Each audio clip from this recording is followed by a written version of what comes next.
See, I stopped fucking with niggas like you long ago because y'all weed like niggas. And with y'all around, shit, I never grow. And if I listen to niggas like you, shit, I'll be wagging every show. You see, I really don't have a specific type name for this type nigga. But you know the type. He the one that go with the hype ass nigga.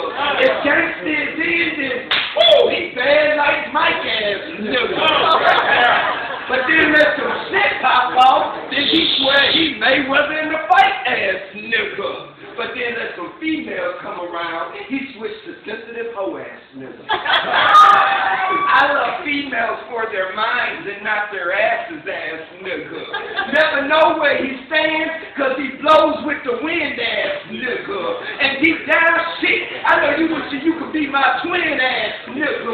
See, I know you at home at night in the mirror mimicking me ass nigga like God damn, I wish I could do it like so he ass nigga.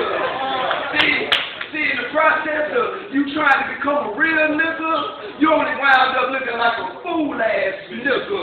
See, if you would have just had more respect for yourself and just do what you do, then a lot more people would have respect for you, fool. But see, you apparently I can't seem to do that ass nigga. As slow as the great tape from back in the day ass nigga. And we all know that deep down, you more sensitive than bitches on their period ass nigga. So shit out nigga. Since you wanna watch a nigga, then watch a nigga figure out how to stack your shit bigger. So for now, shit, I'ma smoke this good kush and blow the smoke in your face. And hopefully by the time the smoke clears, nigga, you'll see who won this race. And hopefully from then on, you know that a bitch ass niggas, hoe ass partners, mooching ass friends, and other ass bitches should stay in their place. So, P.S. nigga.